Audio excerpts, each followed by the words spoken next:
নমস্কাৰ আজি মই গাহৰি মাংসৰ একেবাৰে সহজ আৰু খুবেই বেছি টেষ্টি এটা ৰেচিপি আপোনালোকলৈ আগবঢ়ালোঁ আশা কৰিছোঁ ভিডিঅ'টো শেষলৈকে চাব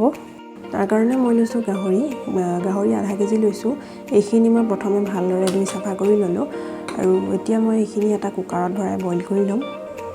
আৰু ইয়াতে দি দিম আলুখিনি মই ভালদৰে ধুই বাকলি গুচাই লৈছোঁ প্ৰথমে এইকেইটাও ইয়াতে দি দিছোঁ আৰু দি দিছোঁ এটুকুৰা নেমু আৰু এতিয়া মই ইয়াত পানী দি দিছোঁ এতিয়া ঢাকোন লগাই মই গেছতে এটা চিটি মৰাই এইখিনি বইল কৰি ল'ম আৰু এইখিনি মই আজি কুলা কচু বাওৰ লগত কচুৰ যিটো থুৰি বুলি কয় আৰু এইখিনি তাৰ কাৰণে মই প্ৰথমে বাওখিনি ওপৰত যিটো চুচ থাকে এইখিনি ভালদৰে এৰুৱাই চাফা কৰি ল'লোঁ তাৰপিছত মিহি মিহিকৈ কুটি লৈছোঁ আৰু ভাজিবৰ কাৰণে এখন কেৰাহী পাতি লৈছোঁ কেৰাহীখন গৰম হ'লত মই তাত তেল দি দিছোঁ তেলখিনি গৰম হৈ আহিলে আৰু এনেকুৱাতে মই এতিয়া পাঁচফোৰণ কেইটামান দি দিছোঁ দুখিলা তেজপাত দিছোঁ দুটা শুকান জলকীয়া দিছোঁ আৰু দিছোঁ পিঁয়াজ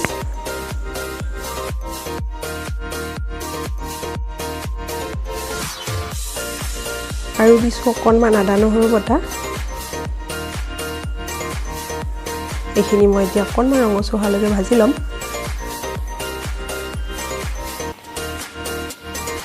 আৰু ইয়াত মই দিছোঁ হালধি জিৰা পাউডাৰ অকণমান আৰু অকণমান ধনিয়া পাউডাৰ এইখিনি মই এটা বাটিত পানী অকণমানৰ লগত মিলাই লৈছিলোঁ এই পানীখিনি মই এতিয়া ইয়াত ঢালি দিছোঁ এনেকৈ কৰিলে পিঁয়াজখিনি বৰ ধুনীয়াকৈ সিজি যায় মছলাখিনিও সিজি যায়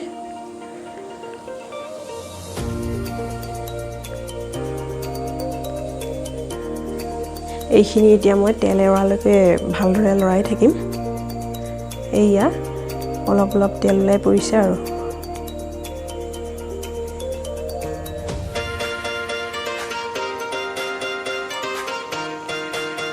এতিয়া মই কুটি লোৱা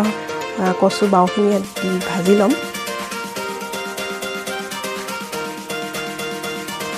এতিয়া এইখিনি ভালকৈ লৰাই মই ইয়াত সোৱাদ অনুসৰি নিমখ দিছোঁ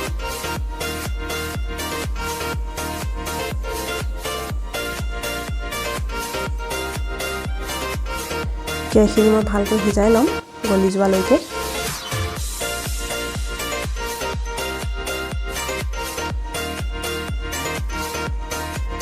এইখিনি প্ৰায় গলিবলৈ আৰম্ভ কৰিছে আৰু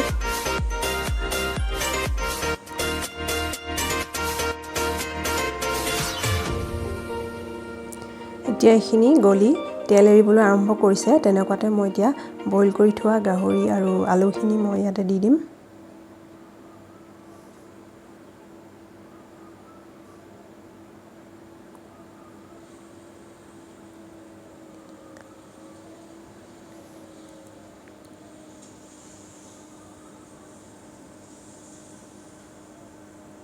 এইখিনি এতিয়া ভালকৈ লৰাই মই ঢাকোন মাৰি দিম এতিয়া এইখিনি বহুত বেছি নিসিজালেও হ'ব কাৰণ মই গাহৰিখিনি বইল কৰিয়ে লৈছিলোঁ আগতে কচুখিনিও আগে সিজাই লৈছোঁ যিহেতু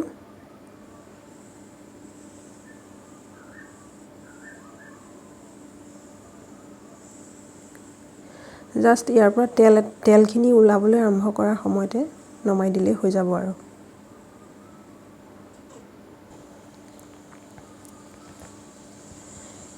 এইয়া গোটেইখিনি একদম ধুনীয়াকৈ সিজা হৈ গ'ল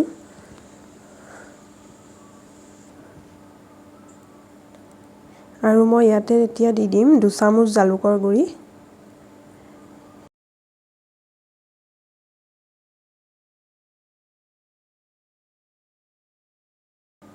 ইয়াত জালুকৰ গুড়িটো দি দিলে ইয়াৰ সোৱাদটো বেছিকৈ একদম ভাল লাগে আৰু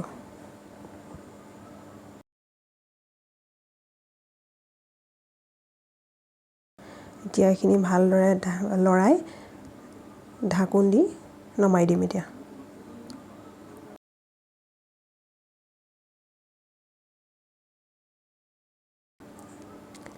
এতিয়া এইয়া ফাইনেলি গাহৰি মাংস ৰেডি হৈ গ'ল ধন্যবাদ